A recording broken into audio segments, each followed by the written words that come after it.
Assalamualaikum dan salam Ramadan. Bulletin UKAS edisi malam 11 Mei 2021 bersama saya, VVM Yusaika. Berita utama, Jawatan Kuasa Pengurusan Bencana Negeri JPBN Sarawak dalam kenyataan media pada Selasa memberitahu Perintah Kawalan Pergerakan Bersyarat PKPB akan terus dilaksanakan circuit breaker yang sedia ada dari 7 Mei 2021 sehingga 17 Mei 2021 di seluruh Sarawak. Bagaimanapun, JPBN Sarawak telah memutuskan untuk memperketatkan syarat-syarat prosedur operasi standard SOP berkuat kuasa mulai 12 Mei 2021 seperti berikut.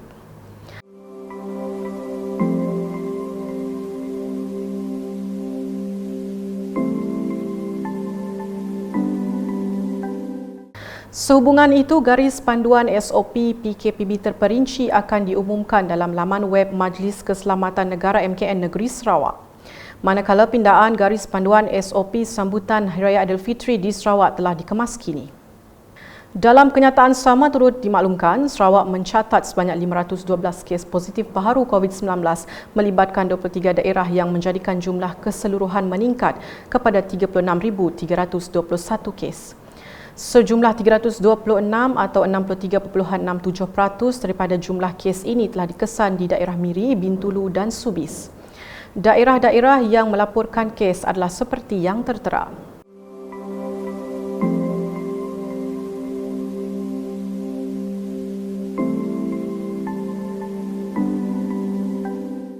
Turut dilaporkan terdapat 2 kes kematian baharu akibat jangkitan COVID-19 menjadikan jumlah kematian meningkat kepada 211 orang. Sehubungan dengan itu, daerah lawas kini telah bertukar daripada hijau ke status kuning.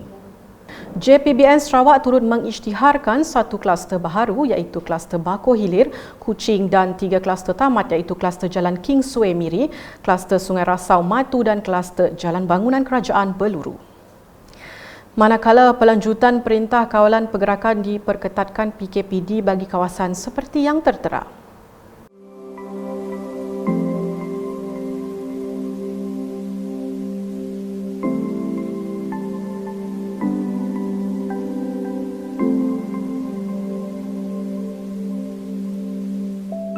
Selain itu, tambah kenyataan itu lagi, penamatan Perintah Kawalan Pergerakan diperketatkan PKPD sebanyak 5 tempat pada 11 Mei 2021 iaitu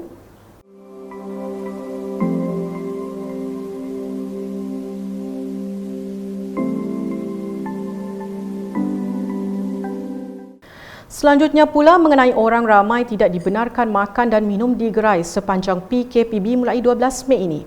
Majlis Bandaraya Miri MBM dalam kenyataan pada Selasa memaklumkan ini susulan keputusan SOP PKPB yang dikemas kini pada 10 Mei 2021. Pengendali atau pengusaha kedai makan hanya melakukan penjualan makan dan minum secara hantar, bawa pulang atau pandu lalu. Ini merangkumi restoran, kedai makanan dan minuman, bistro, kafe dan pusat makanan dan minuman. Sementara itu, aktiviti lain seperti pusat urut, spa dan pusat refleksologi, pusat karaoke termasuk sesi karaoke jenis keluarga, pusat gimnasium, gym dan premis menjalankan yoga, zumba tidak dibenarkan. Turut tidak dibenarkan ialah senaman fizikal serta aktiviti sukan dan rekreasi di taman awam dan taman permainan seperti Miri City Fan dan juga di sepanjang pantai di daerah Miri dan Subis. Berita seterusnya, penduduk rumah Anthony Bau di Rantau Tapang Mujuk Julau kini telah menikmati kemudahan bekalan elektrik 24 jam di bawah skim pembekalan elektrik alternatif luar bandar Sarawak, SARES. Kemudahan tersebut telah memberi kelegaan kepada penduduk di 22 pintu itu sejak Disember 2020. Ahli Dewan Undangan Negeri Adun Meluan, Roland Duat Jubin berkata, pelaksanaan projek membawa perubahan besar kepada lanskap pembangunan di penempatan yang terletak jauh di kawasan pedalaman. Kita bisi langkah memang lapan perintah misi meri kita peruntukkan kena ngadu ke SARES tu, YB pulayan itu suka lo minta kena ngadu kapi dulu. Nyalai kita diberi SARES dengan projek solar kita nemu berapa ongkosnya 60,000 sepintu 60,000 sepintu. Jadi dia tu kita kasih suai saja yang tadi aloi dua PTIS pun oleh guna, kipas pun oleh guna. Jadi kita tu dia sepakat orang negeri dia.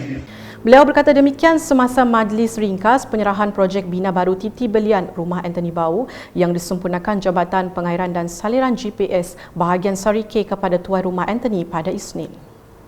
Projek yang dilaksanakan menerusi projek transformasi luar bandar RTP itu dibina dengan peruntukan RM50,000 dan disiapkan Jawatan Kuasa Kemajuan dan Keselamatan Kampung JKKK Rumah Anthony secara gotong royong dan siap awal dari jadual asal.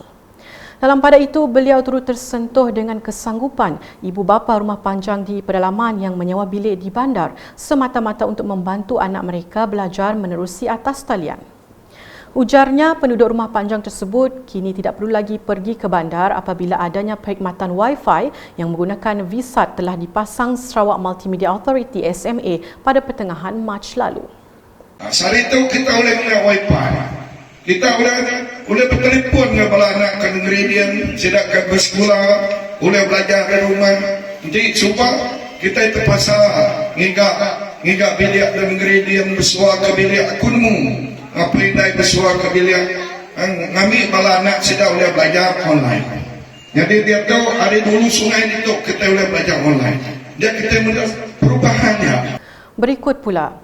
Sebanyak 22 JKKK dan pertubuhan bukan kerajaan NGO yang terdiri daripada 13 buah JKKK dari Zon Subis dan 9 JKKK kampung di Zon Miri di kawasan Dun Lambir menerima geran projek kecil luar bandar MRP.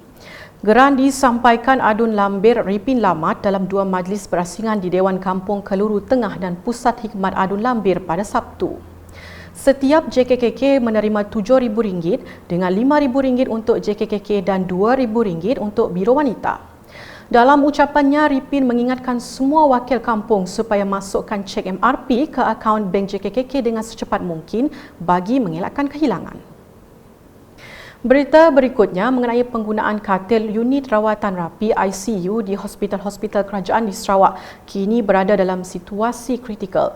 Pengarah Jabatan Kesihatan Negeri JKN Sarawak Dr. Chin Zin Hing berkata ia termasuk di Hospital Umum Sarawak, Hospital Sari K, Hospital Sibu, Hospital Bintulu dan Hospital Miri.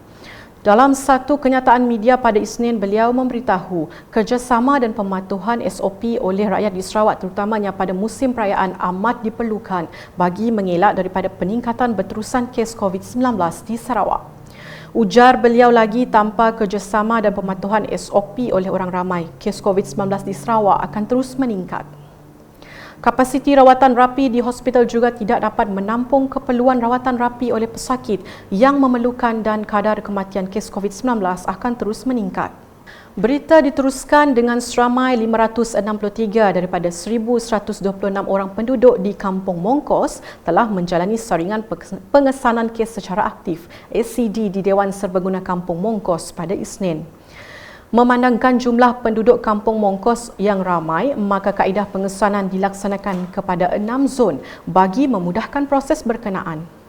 Pegawai Kesihatan Nicholson Gumbang memberitahu kesemua penduduk yang menjalani ACD akan menjalani kuarantin wajib selama 14 hari di rumah masing-masing.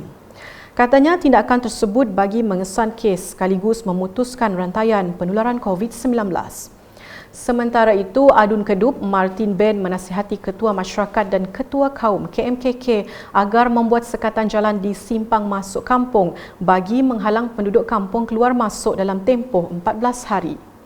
Jelas beliau, Pusat Hikmat Dun juga dalam proses untuk memberikan bantuan bakul makanan kepada keluarga yang dikenakan kuarantin. Beralih ke perkembangan di Bintulu.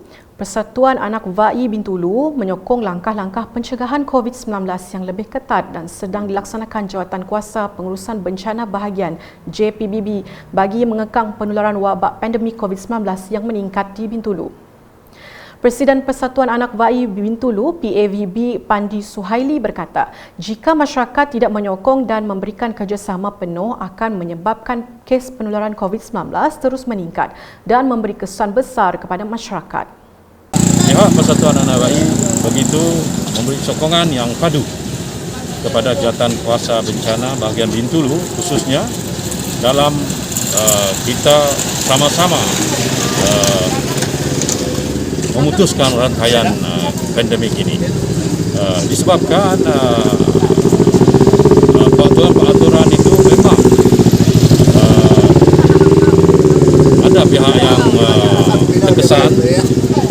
banyaklah suara-suara yang merungut, suara-suara sumbang dan sebagainya. Tapi percayalah, ini terpaksa kita lakukan.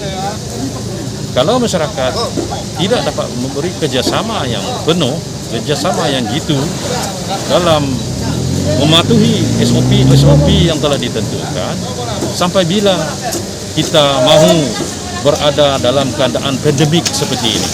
Beliau berkata demikian semasa ditemui selepas mengagihkan bubur pedas kepada petugas barisan hadapan yang bertugas di sekatan jalan raya di hadapan Pasaraya Sibiu pada Isnin.